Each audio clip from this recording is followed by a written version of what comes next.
Once the angels of Sandpoint all gathered at the Rusty Dragon Inn, all of us were focused on interrogating Renrua before addressing other concerns. Apparently, Renrua has been in Sandpoint for the last 5 years, solely on behalf of a mysterious patron who wanted the power of the minor runewell that was apparently under Sandpoint.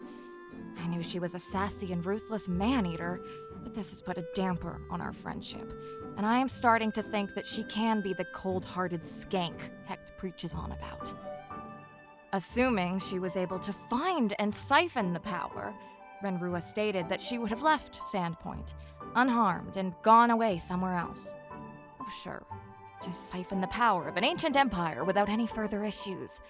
Needless to say, most of the angels were not satisfied with Renrua's answers, but we could not force more out of her before dealing with the goblin problem. When considering how to deal with the Thistletop fort, we decided that we were going to have 2 groups for our plan. One to divert Corvus, and another to go into the fort and defeat the rest of Thistletop. For this plan to work, we needed reinforcements from the Sandpoint Guard, learn more about mythic power, and pick up more gear for the assault. With the task list in hand, we sought out Father Xantus while Amako and Shaylee went to the town hall to gather the guard and make their case. Traveling to Sandpoint Cathedral, Father Xantus offered to use his clerical magic to examine Bella after she acquired her mythical power, and to also call in a Thessalonian expert named Brodert Creek. Though Brodert only served to confirm what the angels already knew, while also annoying Sir Dan with very funny conspiracy theories, Father Xantus was able to determine that Bella's mythical power did not cause any changes in her, aside from awakening her inner Asimar heritage. Furthermore, Father Xantus was made aware of what Renrua did at the runewell located beneath Sandpoint, and after a short agreement, Father Xantus put Renrua under a gaze until she proved her intentions by assisting with Thistletop. It was only after this that Father Xantus was made aware of who was behind the goblin threat.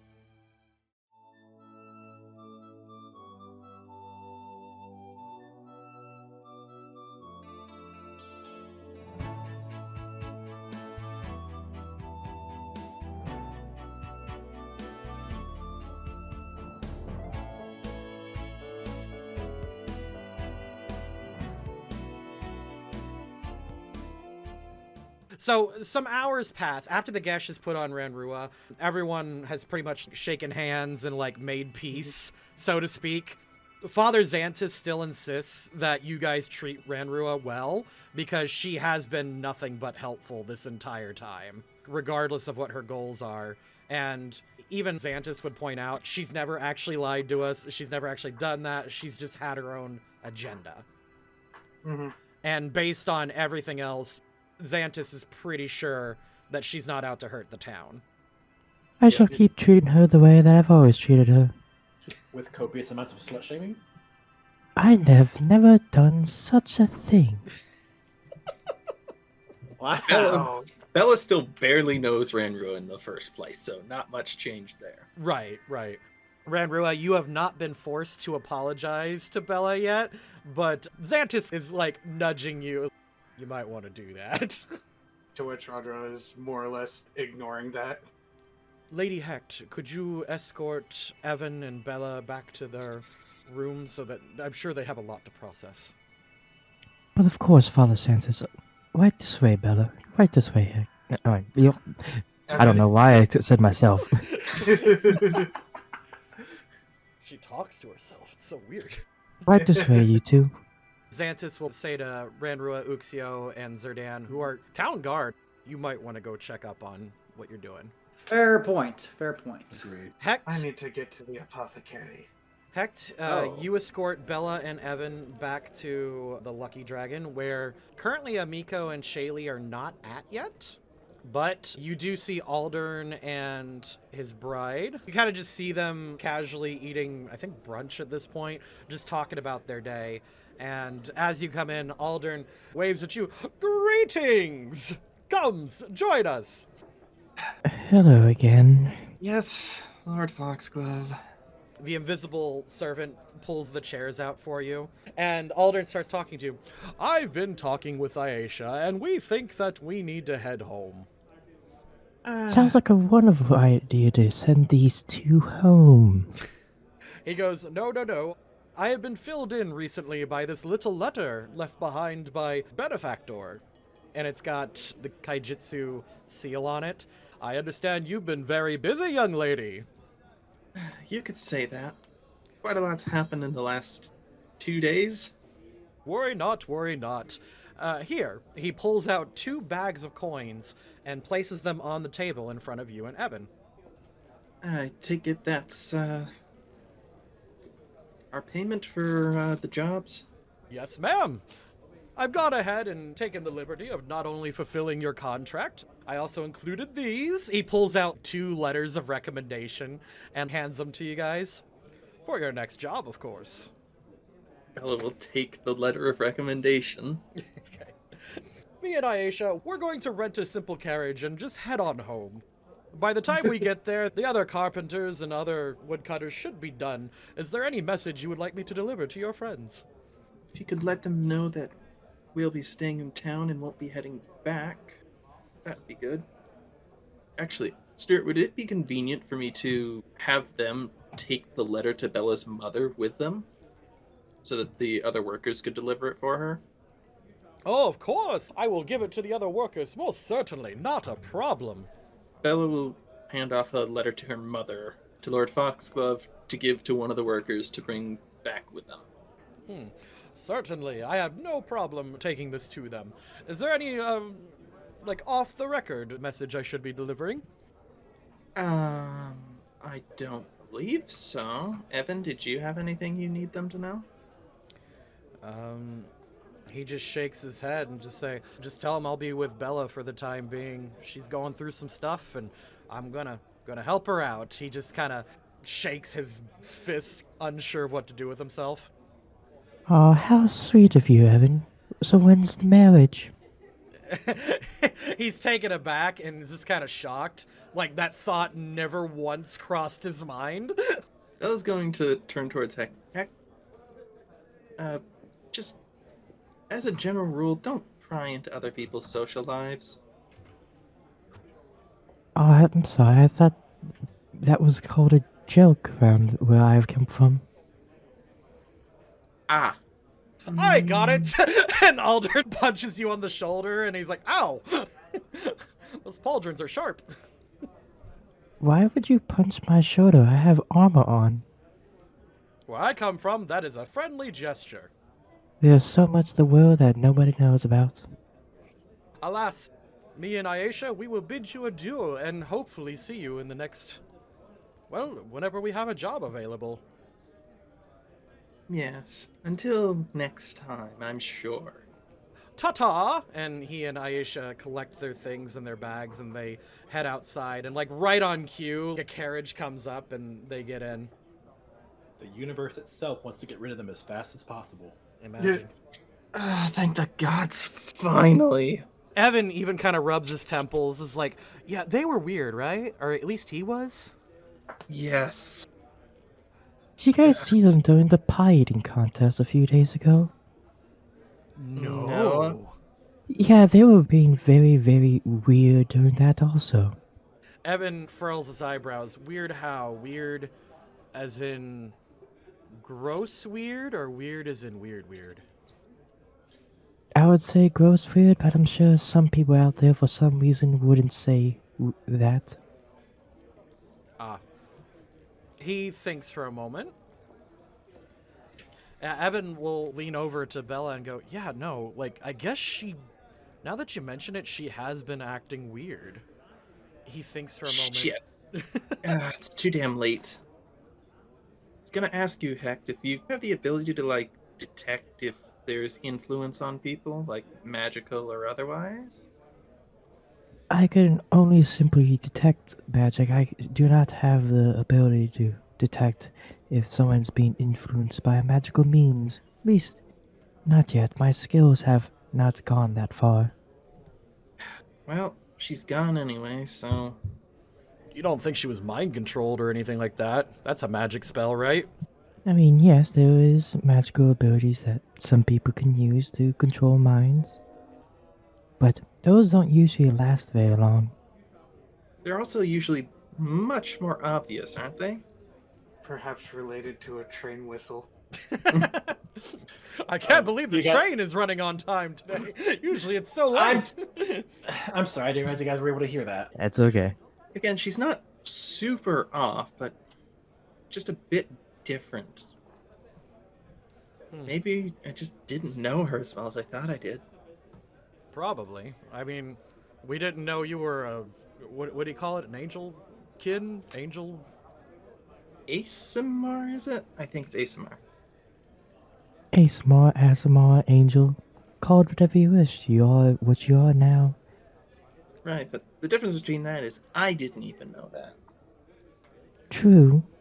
Just like sometimes being in a relationship can change how people interact. Maybe it's just a bit of paranoia then. If you two are so worried about things, why don't you keep tabs on her every now and then?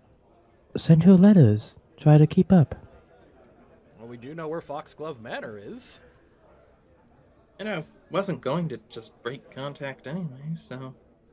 Yeah, we can do that. Keep an eye on things.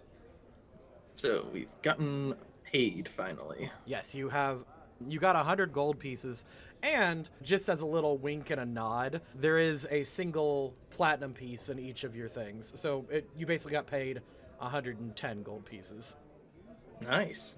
Basically, quest with Aldern complete. Thank God. Alright, Did now, not sound like a complete victory sound. well, go along, you two. Go collect your things from your inn so that we can move you into the temple. Evan stops at that. It's like, it's my understanding that Amiko is letting us stay here for free. I'm gonna stay here. Or at least a couple more nights. Oh, fair enough. And, Father Xantis did say it could be in the temple, or he could help us find a place in town. I mean, it's an option. I'm certainly going to consider it. But not going to say 100% right now. Oh, I see how it is. I'm sorry. Everything she comes out is like unintentionally sassy. Right. Evan's like, let's go shopping. Mhm. But before that, our 3 towns Someone guard. else. Where are 3 towns guard going? Well, I would assume the mayor's office. See how that went.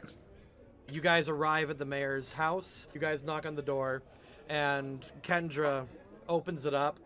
She gives a weak smile and a wave before snapping back to attention and inviting you in. Yes, I've been expecting you. Thank you, Mayor. You guys are welcome into a nice looking home. All the furniture is new and clean and just kept kind of spotless. Perception checks. Sure. Okay, 1 second. This is a nice house. White furniture in this time is kind of rare and kind of hard to get. She has got white furniture that is not stained at all. So you guys head inside. You see Shaylee and Amiko. They're sipping on tea that Kendra has set out, and Mayor Deverin tells a servant to go bring you more. She goes to sit down, and I say, I assume you guys are here about this goblin problem. Yes, I believe the end is in sight. That would be correct. I'm sorry, Deputy, did you say the end? As in the end of the world? Goblin problem. Ah! You got 18s. You can tell she's stressed. This woman looks and feels like she has not gotten sleep in the past 5 years. Oh, has everything been okay since the goblins first arrived? She looks at you and says, as well as they can be in Sandpoint, please, please. And she puts a bunch of sugar into her tea. Before Zerdan Mhm. can say anything in response to that, Uxio is going to put a hand on his shoulder and whisper in to his ear, she was bit of a wreck at the start of the festival as well. Goblins most likely have not made it any better. Right. Right. Sit down, please. So, I take it you guys did not. Where are my Did not. manners? You guys have goblins to report. Please tell me what you think needs to be done. Well, we do know that the remaining goblins are holed up in a fort not too far from here, and with the proper plans, we can have things taken care of to where the goblins will be no more. Do a whatever your diplomacy check is. Linguistics. Yes. Because that's my thing. Jesus Nice. Christ. 36. She had like a quill and paper on the table filled with notes, and she looks up at you and is kind of like the first bit of light and hope is filling her eyes, and she's like, "No more, you say? As in, this will completely eliminate our goblin problems." Assuming everything works, yes. The idea is that once Sheriff Baylor comes back with reinforcements from Magnamar, we'd have a diversionary plan to direct some of the goblins outside of the fort and possibly have them ambushed out there while another force infiltrates and deals with their leaders inside. Miss Mayor, I feel I should be honest and set your expectations. We may be able to deal with these goblins, but unless every goblin in the world were destroyed, eventually Sandpoint would have goblin problems again. At least this time it wouldn't be under a one banner, as it were. Exactly. I see. But she starts thinking for a moment. This fort nearby, and Shaylee points out, that's Thistletop, milady. Thistletop, yes, correct. You're saying we could purge all the goblins from that area. Do you think we could possibly claim the fort? We could. Just a matter of making sure that the goblins are dealt with and that they wouldn't be able to attack us again. And no matter how well we do with that, again, tempering expectations, reclaiming a fort is going to cost lives. She jots down a note and says, I see. Shaylee, what do you know about the tribes right now? And Shaylee shotguns an espresso, and then she taps her hands and feet a little bit, and she goes, okay, so I have not actually given my formal report about the goblin problem recently. Positive news. The attack on Sandpoint actually crippled most of the tribes. The lick toads are nowhere to be seen. The bird crunchers are in complete disorganization. And it seems that really the only tribes we have left to deal with are the Thistletop and the Sharpteeth clan? The Seven Yeah. Tooth. Yeah. like, they're all disorganized, either beat up or completely obliterated. If we can eliminate the entirety of the Thistletop, who are the strongest clan in the area, claiming the fort and taking it for Sandpoint is well within reason. We just mostly need the manpower and the arms. But I do have some bad news, Shaylee points out. Thistletop has been reinforced. And there's where the cost in lives becomes an issue. Well, what exactly has been reinforced? Well, there's currently 5 goblin heroes out in the Lost Coast, and it seems that 3 of them are at Thistletop right now. Of course. I assume one is the Corvus that we met. Corvus. Corvus, yep. Corvus, yes, Corvus is from Thistletop, and therefore he has gone back to reinforcement. You've mentioned that he's got new units under him, correct? Zombies. Zombies, yes. We saw him with quite the horde. She nods, yep. So it's Corvus, the chief, essentially. And okay, this is a stupid ass name. Oh god. Bruthasmus. This is a stupid name. She writes it in like Elvish. This is goblin language, so... It's filthy language. Shaylee just kind of spits out. She says, yeah, 3 out of the 5 goblin heroes are at Thistletop right now. Vorka hasn't been seen in quite some time. Probably something to do with the lick toads. And Gutwad Oh, isn't Gutwad the chief of the Licktoads? Maybe? Oh, That might be a continuity error straight up in the book. Because I remember Chief Gutwad was a Licktoad, but it mentions here that he's a brine stump. She says, yeah, Gutwad and Vorka are nowhere to be seen. okay then. But if 3 of the 5 goblin heroes are currently over there, all we got to do is figure out ways to handle each of them. And I can tell you roughly what each of them are capable of, but yeah, it's going to be tough. All right. Corovis did Well- want an agreement with us. What now? Corovis. He wanted to negotiate that his troops specifically could make it out alive. He intends And to keep the run. fort. He wanted to keep the fort as well. But I don't think he had any idea that he would be dealing with all of Sandpoint, though. So we're not going to let him have the fort because that's just too much unaccounted for in his hands. Kendra nods, and no, I think making a deal with a goblin is the worst decision we could make. But he does have an undead horde, which is something to consider. Well, as far as I've seen, it's mostly humanoid zombies. So The Unless- exact terms of the deal he wanted to make was that we would have a small group go and draw the attention of the goblins. He would lead his unit out and leave the zombies behind. He cares not for the zombies. Yes. Those are free game. He would leave them, and then those of us who would be directly infiltrating the fort to deal with the mastermind of this goblin army. right. Shaylee starts thinking for a moment, and she's like, what if we just lure out Korovis and his troops and just ambush? Do what they do. Well, That was effectively The- my plan. It's just a matter Yeah. of where we ambush them at. because I'm assuming that we would have the force greet them at the gate and then send them on a merry chase. But where exactly would they go for the ambush?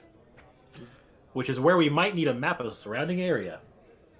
They point out if we lead them into the Nettlewoods, into a particular clearing, we might be able to just ambush them there. Alternatively, because I'm assuming that it would be a short enough go, if we were to have a unit of ranged warriors situated on the side of this mountain and have the distraction lead them through, we could basically rain death upon them. The surrounding woods would also conceal foot soldiers who would be able to move in after the barrage is over. That's a fair consideration. Also, this Nettlewoods and that.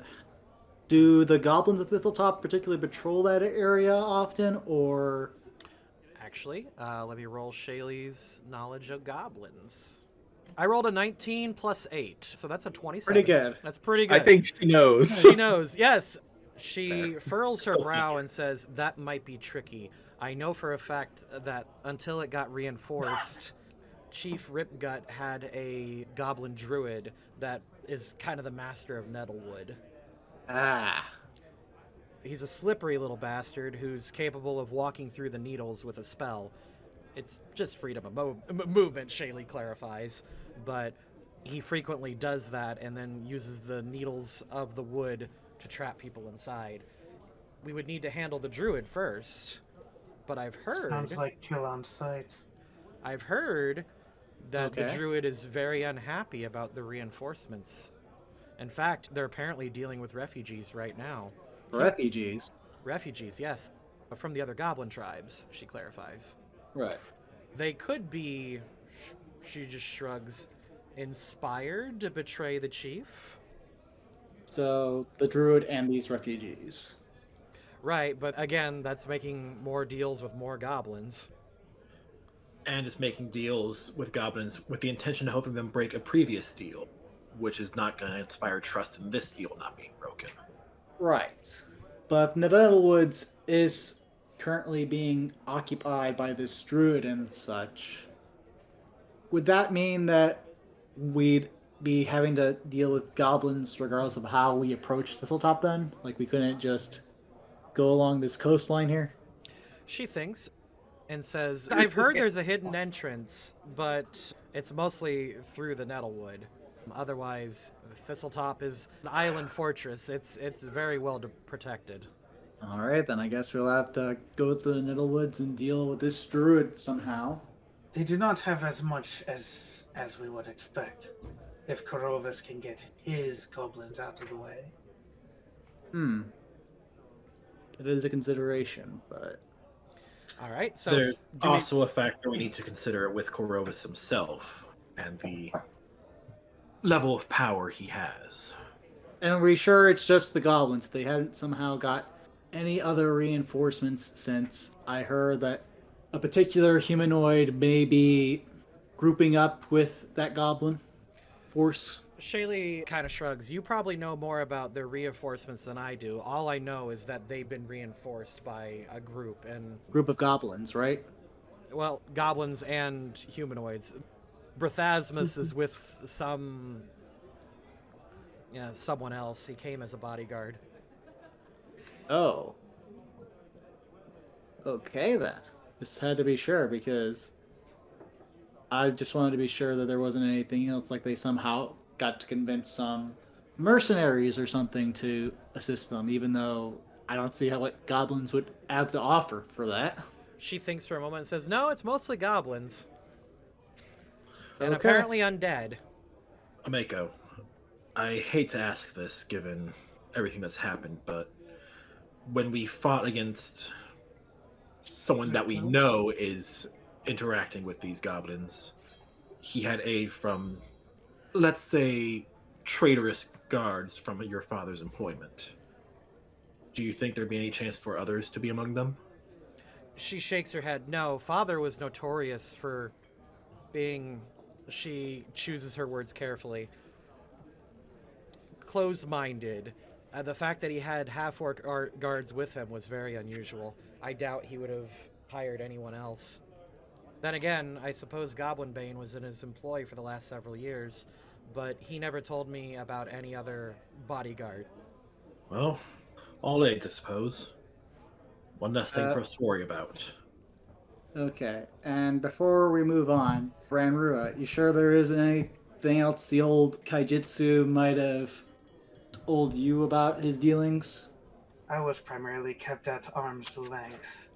Unless he needed me within his chambers. Amiko, like her eyebrows hit the ceiling. Really? Father? Really? I think all of us are having raised eyebrows at that choice of words. I'm having raised eyebrows. I'm not even perception there. maybe to see if that's actually Bella true. will remember that. Are we rolling perception to see the truth of that? She's probably using innuendo. She's... Okay, fair enough. Miko points out, no, father was strictly traditional. If it wasn't for me and Pseudo, it sounds weird to say, but he would have almost no use for women. Wow. Wow. Aside from producing heirs, he does not seem the type. That is the most he wanted, but not much of that.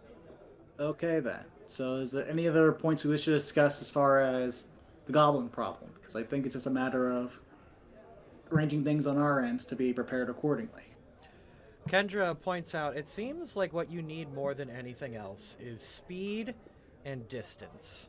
The Nettlewoods would not do you well for horses, but some basic scouting gear is not out of the question.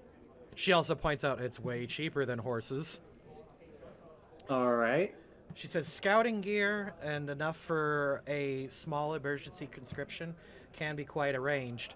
But after the Swallowtail Festival and repairing everything, the town coffers are very, very low. We do need a return on investment for this. She points to the party and says, guys, if you clear out Thistletop and if you're using our resources, Thistletop belongs to Sandpoint. That is fair. Agreed. She points to the quill. No deal with goblins. No anything else. that is Sandpoint's future residence. That is agreed, yes. Sounds like a fair trade. Which is very well. She writes up a conscription notice. Zerdan, as Sandpoint's deputy, has the authority to conscript 20 new people into the Guard. You are also given a budget to outfit them with at least scratch-resistant gear, essentially because they need to travel through the Nettlewood. You are also given enough money to pay for their training and to give all the other Guard wilderness training as well. Excellent. Yes, that can be something we can arrange, yes. She also gives you a grant for 5 masterwork weapons. And she also gives you another grant of 500 gold pieces to spend as you would. Shaylee, is there anything else in the Nettlewood aside from that druid that we need to watch out for? Not really. Ever since the Goblin Heroes did their thing, there has been less monsters there as well, even. Explains why my patrols have been simpler. Figure that's part of his job is driving monsters away from the town. If the Goblin Heroes have caused monsters to not be showing up. Right. Thank you very much, Mayor. We'll be sure to put this to good use and secure the fort. Excellent. I will prepare any other paperwork as such. And she also looks at Amiko and says, "Do you want to talk about your father?" And Amiko kind of sits there and just thinks for a moment. It would be better if I could bring my brother here. Kendra nods and says, his last will and testament was recently brought to me, and we can read it out soon, but there needs to be... And then she looks at you guys, and she's like, maybe this is just best between us right now. Right. Agreed. And also I'll be sure to have the party infiltrating the fort carry saps in case there are suspects that need to be taken in alive. She points out, it's like, you do have the garrison's armory available to you as well. Fantastic. All right. Okay, so you have been granted 500 gold pieces and then 5 masterwork items that you can do on your own. You guys head on out. Shaylee is just going to let you guys know I'm going to go to the fort and start gathering assets. You guys go shopping, okay? That's not really for me. All right. Fair enough. And now all party members are at the thing. Yeah. Yay. Boo! Yes. Wait, I still need potions. Don't worry, the potions are nearby. Like, literally just over in this Okay. little shopping area. But Okay. I believe it's 15. as I'm listening. Go ahead. as an alchemist, I would recommend the pantry over bottled solutions. Trust me when I say that, because last time I was in there, my face was blue for a week. This episode is brought to you by the Loading Crew Patreon, where $5 per month gets you access to all of our uncut streams and monthly lore packets. Do you want happiness in your life? Well, we don't sell that! Cute jellyfish plushies, now on sale at loadingcrewcrafts.com. Use the coupon code HAPPINESS for 10% off your total order. You all serendipitously arrive at Daz Corvid's Red Dog Smithy at approximately the same time. How convenient. How Yay. convenient, indeed. And that saves me a trip, because I'm sure this would help us in splitting up the additional funding for us anyway, so... Hey, Action, Yeah, how do dogs react to Ranrua? that's a good question. Should I just do a handle animal check or just Yeah. a basic charisma check? Handle animals fine. Oh wait, no, I don't have It's under That's survival. Yep. survival. Okay, survival. Well, this is just a straight roll. 15. Not bad. They're used to her, I think. Like, Ranrua is such an oddity in town. Yeah, doesn't really matter. You walk in and you hear, Guten Tag, now wat you want? As you could hear clanging in the back, as you could see the pig iron that Uxio brought in earlier being melted down. Ah, Daz, you did find a use for the pig iron. Ah, yeah, it's because I'm good smith, yeah. Oh look, Bella, looks like the rest of the party has shown up here. Yes, I suppose they have. Well, that's perfect timing, considering we just got through with getting approval from the mayor for organizing the guard and dealing with the goblin fort. Speaking of... Yeah, at that over, you see Daz head slowly come around the corner. He's got like his smithing goggles on and a big old grin. Did I hear you need lots and lots of equipment? Yes, I have some missives here to see that the guard are properly equipped with gear so as to trek through the Nettlewoods and, of course, kill some goblins. Hold on, boy. He shouts at his apprentices who are managing the forge. He throws some tongs on an anvil, and then he comes on out. He hears you overdoing that. I say, okay. Now, give me the missive. All right, here's what the mayor has authorized for me for these constructs I'll be taking on for this fort mission. He puts the goggles above his head, and he looks at the missives. Scratch resistant, really. You want ranged equipment? Yeah, okay, da. You want, interesting. I do have shuriken and all kinds of throwing items that are available. I'm not sure they are capable of using shuriken. Weirdly enough, Sandpoint is. Most people in Sandpoint are proficient with Asian-style weapons. He goes, yeah, I could give you this thing, but unfortunately, ever since the invasion of Sandpoint, he kind of folds up the missive. Mine prices have gone up a little bit. You do realize this would be helping out the Sandpoint Guard, who would be eternally grateful for your services and would be tempted to come back for future service. You're going to pay me an exposure. Yeah, no, I know how that works. Well, you will be compensated appropriately, and I'm sure future guards that will come in looking to have personalized weapons of their own will tip accordingly. Uxio is watching from the sideline, actually having fun just watching Daz walk all over Zerdan. Oh my god. Roll your linguistics, sure. Zerdan is very convincing. Yes, oh my god. And also free inspiration because I am a... Because you're broken at early level. Oh my god. Another one. 32. He's looking at the missive and he's like, you promise you come back for more stuff, yeah? I see on this missive as well. You need masterwork items, yeah? Yes, that is another grant I have right here as I put down the paperwork. Says, tell you what, just un moment. You know, I am in the middle of creating a new magic weapon. I am currently melting down the iron right now. It's currently still got these magic properties. There was a magic item among those dog slicers I sold you? What? No, different items. We saw you melting down the dog slicers. Yeah, I melt down more than one thing, silly boy. At this point, I think I'm entitled to I would like to gauge roll perception. Yeah. Oh, yeah, he's full of shit. Absolutely full of shit. Well, I can be persuaded to look this over, assuming the work now is satisfactory. In fact, I'm willing to actually look it over. He didn't do anything illegal. No, I mean, I'm sure this could be forgiven, Uxio, if the work with our weapons are satisfactory, but... Uxio's eye is twitching. Right, Daz? Yeah. So here's what we do, yeah? You hand me this missive, yeah? And let's say 2 of those grants, and I give you a magic item, yeah? So we'd be getting 3 masterwork weapons and a magic weapon. I don't sell anything as lowly as masterwork in here.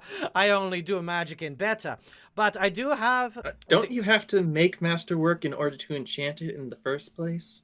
Yes. Yeah, but I don't waste my time unless I turn it into magic, you see. Oh. I don't just do masterwork. It takes a long time. And I just do the best equipment. I just got lucky with this recent addition of one magic item. Right. How recent? I wouldn't worry about it if I were you. Well, I'm gonna hold you to it. And in fact, I'm actually willing to pay an additional 40 gold pieces if one of those. Well, wait. Who would like the magic weapon in the first place? What's the Eagles. weapon? It's whatever you want. You said supplies seem to be low. Claiming a goblin fort should grant the town access to more supplies. Oh, the Goblin Bane. You have a goblin fort? Well, that's what this mission is for.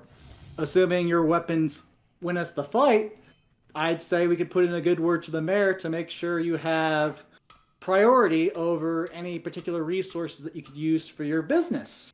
Okay, Fair at that, no, you've convinced him. He's like, okay.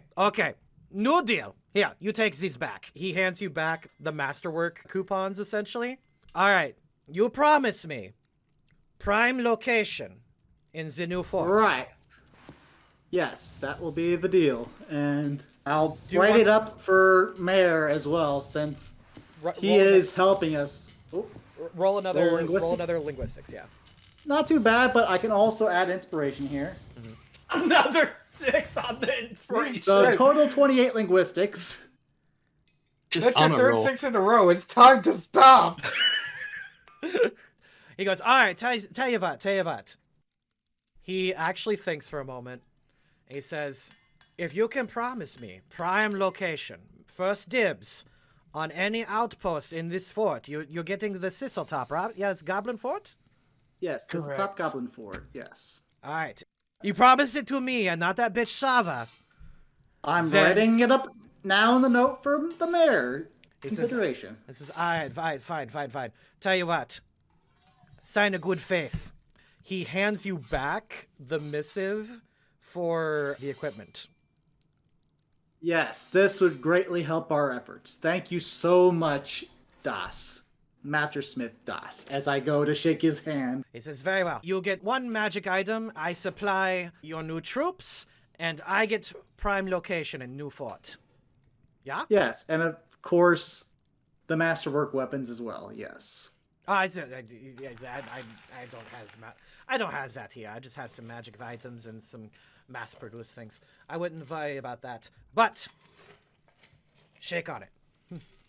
Also, I do have paperwork that we can make note of as I go to shake, and make sure to note that and have a local guard nearby run that to the mayor. He said, very well. And I also get the iron in the fort, yeah? Yes, I would assume that's a good point of consideration for who would be our prime supplier over in that fort. Very well. He shakes your hand, and you save the town about 1,000 gold pieces. Yay! And I do make sure to have a guard run a message over to the mayor, letting the mayor know about the Smiths. I mean, hell, priorities. Roderick could be completely wrong about how much resources are there, but it was fair enough to make that point. Thistletop is fairly famous. It was a lost fortress, and everyone kind of knows, or at the very least, everyone's pretty sure it's Thessalonian too, which means there's a lot of ancient treasures there, probably. Evan chuckles to himself and kind of whispers, you know, no one said we couldn't loot the supplies first. Well, if this is going to be the future supplier of the city guard, I'd be inclined to make sure he has something to work with. I think Roderick would kind of lead to Evan. We simply get our cut first. Don't worry, everyone in this freaking effort is going to get their fair cut. Alright, so Yeah, we got them. I regrettably do not have any masterwork items here available for you. I do have the magic item. What would you want me to make that into? I kind of look amongst our group. How would we feel about making sure our heavy hitter has a good weapon for the attack? Honestly, I think Bella's already plenty powerful enough. I feel like some of the other party members could use the consistency boost. Right. Why don't we give it to Evan? Evan's like, One of our party members doesn't really use weapons. Points to the snake. Right. Oh, Yeah, we can probably supply Evan with a Masterwork sword to go along with that Masterwork Ranseur and the new armor we were thinking of giving him. right. That would be a good point. Hecht and Uxio, how do you feel about this weapon? Would one of you like to wield it, or? So, Uxio is actually going to grab the handle of the falchion that he recently bought from Das. I'm not sure if I trust wielding a weapon that he made so recently. Roll bluff? What? I am the best smith in town. I make the only magic weapons. The f*** are you on about, boy? You also, as I have very recently learned, like to swindle your customers. What? No, you left happy. I left happy. We are happy here. No, I left silly. virtually broke. I don't know what you mean, but you are welcome to think that way. Well, gentlemen, I'm sure in our newfound cooperation on this fort mission, I'm sure we can come to an understanding where everyone's happy, right? You know what? I think, you don't need this magic item. Nah, I don't think you need the magic item. Oh. I could just, you know what? I've got some Masterworks in the back. I could just get that for you. You don't need the magic item. I'm sorry, but look, there is going to be a magic item. That's what we agreed on, and I guess if no one else is going to make the claim for it, I'm willing to take it, unless anyone else would like to say otherwise. It doesn't suit my fighting style. In fact, I'm willing to pay extra, assuming you could make this cold iron. Why cold iron? Like, I'm not sure what that has to do with Goblin. Another material type to add to my arsenal. Fair. He says, you know what? Especially If you all get out of my shop right now, I will make a rapier fit for the captain of the guard. I know you're deputy, but I'll make it fit for a captain. Thank you, Doss. Really appreciate this, and this is on top of everything else you've been so helpful with. So I am greatly appreciative of this. It says, get out of my shop. Okay. So now that we're out of the shop and hopefully out of earshot of freaking Das, I guess we would now take this voucher over to Saba then. Right, guys? Saba it is. Alright, you head into a building. Now, this building still has a few scars from the Sandpoint fire from years and years ago, but it's honestly a lot better kept than the Red Dog Smithy. In fact, it looks like a cute little proper shop. And you walked into Zava Beviniki.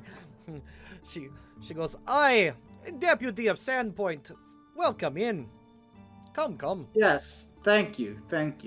I was just here on business with the Sandpoint Guard since we just got granted a missive for some masterwork weapons for a group of guardsmen taking up a mission to a goblin hideout. Yeah, come on in. As you look around, she takes you to like this nice glass case, and inside several masterwork items, including, specifically mentioned in the book, several exotic weapons, including masterwork shuriken, masterwork spike chain, and the piece de resistance of her store, a +1 repeating crossbow. Ooh. Wow. Lots of exotic weapons, like maybe perhaps a butchering axe. Yeah, come on in. She points you to this big old rack. There's actually several butchering axes, some of them that you kind of recognize. Bella, you look at yours, and clearly this is the same smith. Ooh. Oh. So I guess Lonjiku must have gotten his supplies here. Yeah. Would you like to test it? Oh, I think I would. You pick up a masterwork butcher's axe, and it is significantly lighter than the other one and much better balanced. Feels very good in the hand. And Bella will make sure she's out of reach of anyone and give it a brief test swing or two. Feels good to handle. In fact, you suspect that in game terms, normally you need a 19 strength just to hold this thing. You only need a 17 for this one. Oh, wow. Not like Bella had that issue anyway, but... She didn't, but in case you get hit with, say, Ray of Enfeeblement. Oh, right. There's also when she's exhausted after raging. That hits her strength score, too. Mm-hmm. So that could be useful. Normally it weighs about 25 pounds. This one weighs 18. You could totally cash in one of your masterworks for this. I'm game for that. All right, that's one masterwork then. So we are left with 4 masterwork punch-ins for our coupon. She also asks you, I recognize that Axdia. Would you like me to... I'm going to give up on the accent. Would you like me to take that in for you and trade it in? Or would you like me to repair it?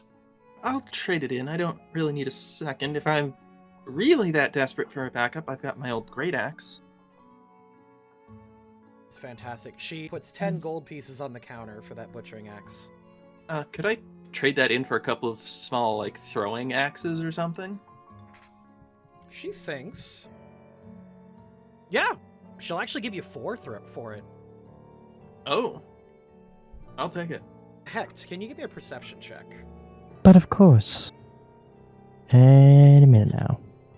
Why is it not popping up? Here it comes. It's a happening. It's... They're okay. Oh! Tell you For what, some reason I'll give you the nap 20. Okay. As you are wandering through the store, you hear a seductive voice call out to you. Come to me. Grab hold of suffering from the past. And out of the corner of your eye, you see a blackened, burnt spike chain behind a glass counter. You head on over to the weapon, and the chains that are hidden under your bracers begin to loosen. Part of you really wants this chain. Miss, Yeah. how much does this weapon cost? She looks at the weapon in the corner, and her face goes pale. I don't think you want that, dearie. That was, its previous owner, you see, during the late unpleasantness, well, I kind of got that from the town, specifically after the last owner's funeral. So what happened to the owner then? During the Is late that not unpleasant what during the late unpleasantness, he was brutally murdered by Chopper. Oh. Okay then. Hey, Red Rua, care to cast Detect Magic over that thing, just to be on the safe side? Would the previous owner not wish that it be used in future fights? No, it's not that. It's just I'm pretty sure it's a haunted or cursed or something. It just, I mean, if you want it, I think Rodro will cast Detect Magic. I think Uxia wants to cast Detect Magic as well. So both of you got Detect Magic up. Yeah, Yes. there is. Yep, we're both just staring at it, There is a hint of necromancy on that thing. which causes Uxio to kind of sneer at the weapon a little bit. I have no idea why you guys are all so concerned. It just looks like a interesting weapon. Here, let me just have a closer look at it, I guess, if you guys are so concerned about it. Okay. Rodro would not care if Heck decides to take it or not. And yeah, there's a. You might want to look at Discord. Oh, okay. Alright. Secret messages. You detect evil on it. The lady walks over to the piece and she's like, "Are you seriously thinking about getting it?" Has anyone else even been interested in it ever since that day? She looks at you and her face does that, thing, and she's like, She shrugs, and she just opens up the case for you. She says, no, not really, but it's there, and I could use the missive. I could use the coin. All right. And it would also be removing the item from the shop if it causes any unwanted desire for other people to view it. She nods and says, yeah, sure. Hecht, you take the spiked chain, and there's this like really tense moment where you're reaching out. Don't listen to the others. You almost have me. Take me. Deliver me. Yes. You almost have me. I can help you deliver. You almost have. Yes. You pick up the chain, and the voices stop. Heck finally turns around and sees everyone. Why are you guys all looking so tense? You casually undo your bracers. Like, extremely casually, to the point that if no one else was like looking at you, they wouldn't have even realized you're doing this. You're just unwrapping your current chains and attaching the other one, and then you fit your bracers back on. So, I guess we now move on to making sure the rest of our Hell yeah. party is well equipped. So, Uxio, I'm sure you're like a better falchion there, right? Actually, I think there might be something a bit better for me to get. Ooh, do tell. Well, when I bought this falchion from Daz, I was also wanting to buy something that, due to being masterwork, I couldn't afford. A composite bow. Now that would be a nice weapon. The lady points to basically the bows section of the store. And you head over to that direction. Now, most of the items are exotic here. You'll actually have to do a perception check to see if you can find one fit for you. All right, give me a second. Okay. You do, in fact, find a composite bow, and it is styled in such a way that you recognize it's from Miko's homeland. You start looking at it. It has scratching on it that says pseudo. Oh! Oh, I think I might have just found exactly the weapon I want. And he picks that up. So you recall a while ago, Miko told you that when Pseudo was first learning to use a bow, he had his dad buy him a really hefty one, but he couldn't pull it back. So it's a +2 composite masterwork. So +1 to hit, +2 strength bonus. So now we're down to 2 masterwork weapons on our missive, and I think our resident buddy Evan would be due for a nicer weapon. I guess we'll be looking for Evan then here with a perception. Oh, never mind. God. You find it. You know what you find? You find a Gladius and a matching Gladiator's round shield that operates as a heavy shield. Did I say heavy shield? I meant light shield.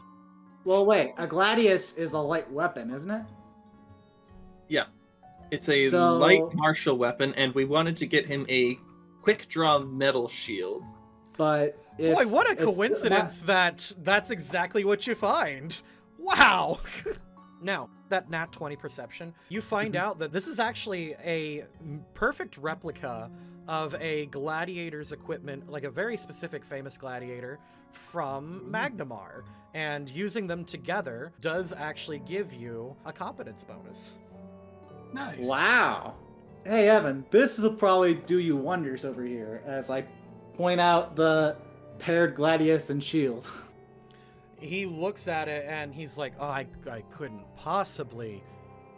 I mean, this missive is good for 2 masterwork weapons, and we can at least get to the sword, if not the shield as well.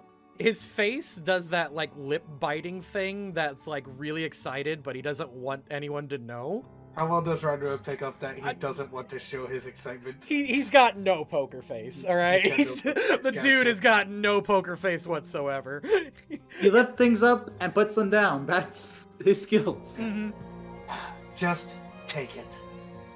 You're going to be sieging the fortress with us. You need to be equipped. He doesn't say a word. He makes a little excited, yep, and then he just kind of takes the items. He mouths a quiet thank you. No problem, Evan. No problem. Mm-hmm. He's swinging his gladius around really excitedly, and then he stops and says, how are we dealing with undead? That's a fair point. We were supposed to get holy water water at the temple earlier. We forgot about that.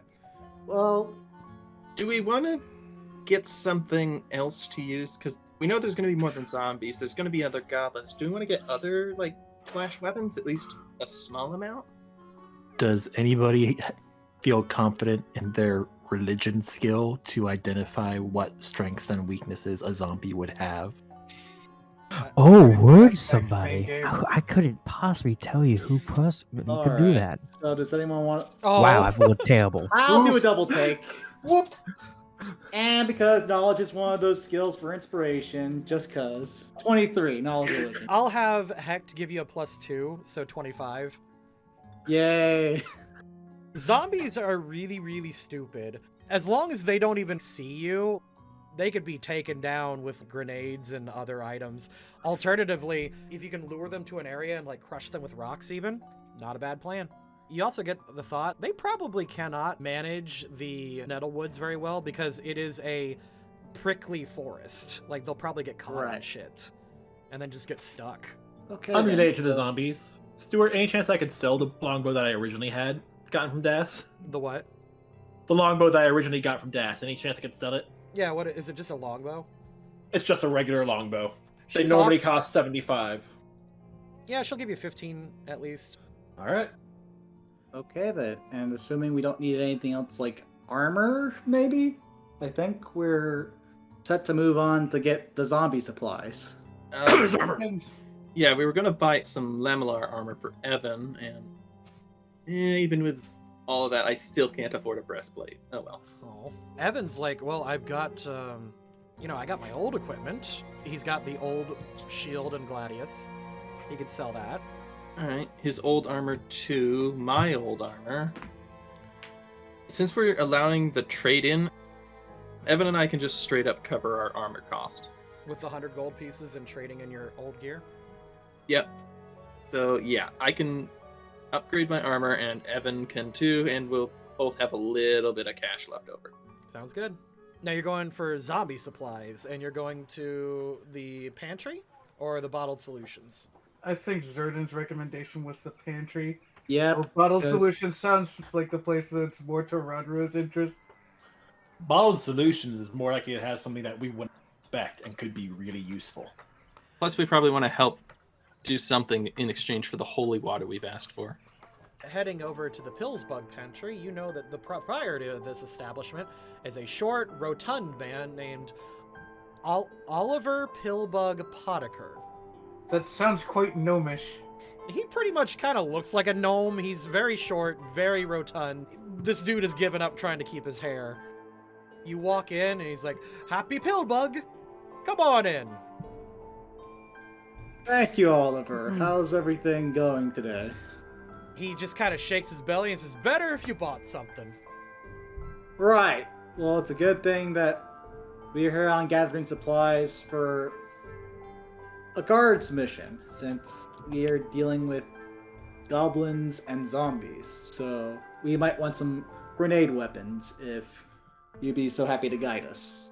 Of course. He stands up and he lifts up his gut to take it with him as he just kind of waddles around the corner. He has definitely got some acid, alchemist fire. Why don't you do, real quick, a perception check, and I'll tell you what you can find. 16. Zerdan, if Yep, I hear. If you can use inspiration on that. 1d6. 31. Okay, so his store is stocked. He's got thunderstones, tanglewood bag, fireworks, burst jars, bottled lightning, all kinds of neato equipment. But the thing that catches your eye is a thing that you didn't think you would see, but you're pretty sure he's got something from the Technic League. In an ornate box that has wards on it and stuff, Right. inside there are 3 grenade-looking weapons that look very advanced. Hey, Oliver, I didn't know you had stuff like this in stock, as I point to the grenade weapons that are on display. Oh, You notice that, and he smiles. He points to a couple of them. Some Numerian barbarians came in during the festival and dropped those off. I don't believe they knew what they had. Right. Barbarians and all, but yeah, that is pretty impressive. I don't suppose you had experts figure out what that actually does, do you? I've been examining it for the past couple days, and I think I got the gist, but I do have an expert coming in from Magnamar in the next couple days. We can figure it out. If you want, you can try to identify it, but it is a pretty significant knowledge arcana. Ooh, knowledge arcana, you said. All right, let's see. Oh, 18. Oh. Slightly better. There are 3 grenade items in there, each of them marked with different things. It's obviously written in Numerian, like, alien language, but you can identify... One can figure out one can figure out the other one. One is an Inferno grenade. It basically erupts into an Inferno, and it deals 5d6 points of fire damage in a 10-foot area. The other one is an Arc grenade. It does the same thing, but with electricity damage. Nice. There's a third one, however, that kind of gets your spider senses a tingling. You're pretty sure that's a big boom. There's a funny little, seemingly arcane symbol on it, but you're not entirely certain. I think Brodert would kind of perk up to this and be like, oh, those look fun to use. That second one is akin to a smaller fireball. I think I've seen a picture of this one in a book. It works much the same, but with lightning. Oh, okay. He starts thinking for a moment. You know what? He trusts you guys. He trusts the Angels of Sandpoint. All right. Tell you what, if you want them, they're about $700 a pop. But for the Angels of Sandpoint, I understand you're invading Thistletop. That is correct. Where do you hear that exactly? Oh, it's going small around. town. Rumors go by fast. It's like No, you have told one person in town, therefore the entire town already knows. Yeah, exactly. It's like, listen. Oh my god. Technically, we've told 2 people in town. At this point, all of Sandpoint knows we will raid the Thistletop. Thistletop knows we will wait. Thistletop. Hopefully That is not. not a good idea. Well, Great. technically, yes. Someone in Thistletop knows we're going to raid it. That's Now true. all of China knows you were here. Yes, but that's another thing. He says, what can you muster? Between our current... Well, I've got about 90 gold pieces at the moment. How about the rest of you guys? Oh boy. Shall I step up for this one? She is going to go up to the counter and just, I would do 300. He looks at you and says, you know what, Goblin Bane? I'm thinking about it. But can you do me a favor? This favor would be... Lately, the Scarny have been coming into the store, harassing me, asking me to pay protection money, all this bullshit. You get them off my back, this grenade, I'll just consider it a done good deal. The Scarnetti. Wow. Because the amount of money I would save getting the Scarny off my back is more than I would earn from this grenade. So, I'm assuming these Scarny would be over in the Fat Man's feed bag if we want to deal with them, correct? Actually, they've been taken up at the lumber mill lately. That's odd.